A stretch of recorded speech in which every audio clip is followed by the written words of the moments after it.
গুৱাহাটীৰ পাথৰকুৰি খেলপথাৰত ভোগালী উদযাপনক লৈ ব্যাপক প্ৰস্তুতি। কংক্ৰিট গুৱাহাটীৰ মাজমজিয়াত এখন অসমীয়া গাঁও। খেৰ, নৰা আৰু বাঁহ আদিৰে নিৰ্মাণ কৰা হৈছে ধান ৰখা ভঁৰাল ঘৰ, গৰুৰ গোহালি, ঢেঁকীশাল, নামঘৰ, মেটেকাৰে ভৰি থকা এটা পুখুৰী আদিকে ধৰি সম্পূৰ্ণ এখন গাঁৱৰ পৰিৱেশ। কংক্ৰিট গুৱাহাটী মহানগৰীৰ পাথৰকুৰি খেলপথাৰত এখন সম্পূৰ্ণ অসমৰ গাঁৱৰ পৰিৱেশ দিবলৈ চেষ্টা কৰিছে উদযাপন সমিতিয়ে। অহা 7 জানুৱাৰীৰ পৰা 14 জানুৱাৰীলৈ পাথৰকুৰি উৎসৱ উদযাপন সমিতিৰ উদ্যোগত ভোগালী উৎসৱৰ পূৰ্ণ আয়োজন।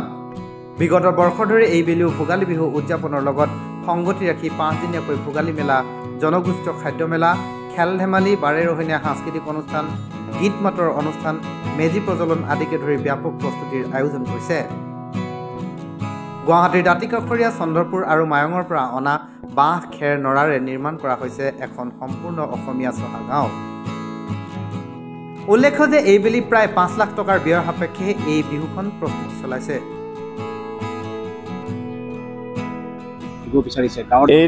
এতিয়া আচলতে খেৰ বুলি ক'লে যিটো আমাৰ চালি বনোৱা খেৰ, সেই খেৰটো দুৰ্লভেই হৈছে। আমি যিটো চান খেৰ বুলি কৈছিলোঁ, গতিকে সেইটো দুৰ্লভেই হৈছে। আমি সুদূৰ মায়ঙৰ সেইফালৰ পৰা বৰবিলাৰ পৰা আমি আমদানি কৰিছোঁ ইয়ালৈকে, আৰু লগতে ধান খেৰো আমি ঠিক মায়ঙৰ সিফালৰ পৰাই আনিছোঁ পুঁজি বনোৱাৰ কাৰণে। ভেলা পুঁজি আৰু ভেলাঘৰ বনোৱাৰ কাৰণে আমি 2টা বস্তু ইয়ালৈকে আনিছোঁ। সেইখিনি সংগ্ৰহ কৰা হৈছে যাতে আমি একচুৱেল পৰিৱেশটো দেখাব পাৰোঁ। আৰু আমি আপোনালোকে দেখিছে যে আমি খেৰৰ চালৰ লগত নৰাৰ চালো আছে। নৰাৰেও কিছুমানে যেতিয়া য'ত খেৰ নথকা, মানে চান খেৰ নথকা ঠাই থাকে, সেইবিলাকত ধান কাটি অনাৰ পিছত যিখিনি নৰা ৰৈ যায় সেইখিনি অলপ লম্বা লম্বা কৰি কিনে সেই দিও কিছুমানে চালি বনাই। গতিকে সেইটো আমি প্ৰয়াস কৰিছোঁ, দেখুৱাইছোঁ যে মানে নৰাৰেও চালি বনোৱা এটা হেৰি ৰাখিছোঁ। লগতে আমি যিখিনি সন্মুখৰ বেৰখন আমি দেখাইছোঁ, সেইখন আমি মাটি লিপি দিম, মাটি লিপা ঘৰ হ'ব। আমি তাৰে এতিয়া যোজা চলি আছে।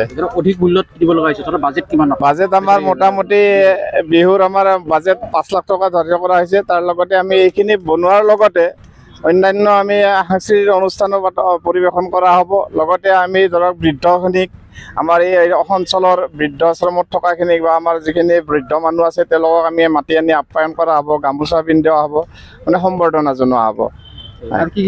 ভোগালী বিহুৰ লগত সংগতি ৰাখি কি ধৰণৰ অনুষ্ঠান হ'ব, কেইদিনীয়া? হয়, আমাৰ অহা 7 তাৰিখৰ পৰা, মানে অহা কাইলৈৰ পৰা আৰম্ভ হ'ব আৰু 12 তাৰিখলৈ থাকিব। আমাৰ 12 তাৰিখে এটা প্ৰীতি ভোজৰ ব্যৱস্থা কৰা হৈছে।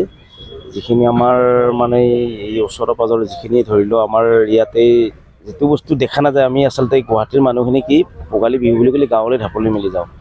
এতিয়া গাঁৱলৈ ঢাপলি মেলিলে আমি এইকাৰণে ভাবিছোঁ, এইবাৰ চিন্তা চৰ্চা কৰিছিলোঁ যে এইবাৰ এখন আমি ইয়াতে গাঁৱৰ পৰিৱেশ কৰোঁ। চহা অসমীয়াৰ গাঁও এখন কেনেকুৱা আছিল, আজিৰ পৰা 30 বছৰ আগত কেনেকুৱা আছিল, তাৰ এটা আমি চিন্তা চৰ্চা কৰি আমি আপোনালোকে দাদাজনে কৈয়ে গ'ল যে কেনেকুৱা ভঁৰাল ঘৰ থাকিব, গোহালি ঘৰ থাকিব, নামঘৰ থাকিব। গতিকে ঠিক তেনেকৈ এইবাৰ আমাৰ এই কাৰ্যসূচীৰ লগতে আমাৰ এতিয়া প্ৰদৰ্শনীৰ এটা ব্যৱস্থা আমি ৰাখিছোঁ হাতত। ধৰি লওক যেনেকৈ নাঙল, জুঙলি, এইবিলাকতো আমাৰ ঢেঁকী, এইবিলাকতো আমাৰ গাঁৱৰ গুৱাহাটীৰ ল'ৰা ছোৱালীখিনি চিনি নাপালে এতিয়া তাৰ আমি এটা প্ৰদৰ্শনীৰ, এতিয়া এই যিটো অসমীয়াৰ ঘৰত আগতে ছাল কোমোৰা লাগি আছিল, সেই ছাল কোমোৰাৰো আমাৰ ইয়াতে থাকিব ওপৰত, ছালৰ ওপৰত।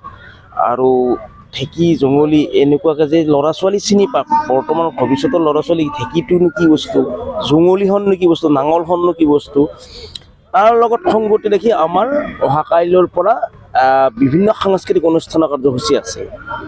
আধুনিক নৃত্য প্ৰতিযোগিতাও আছে।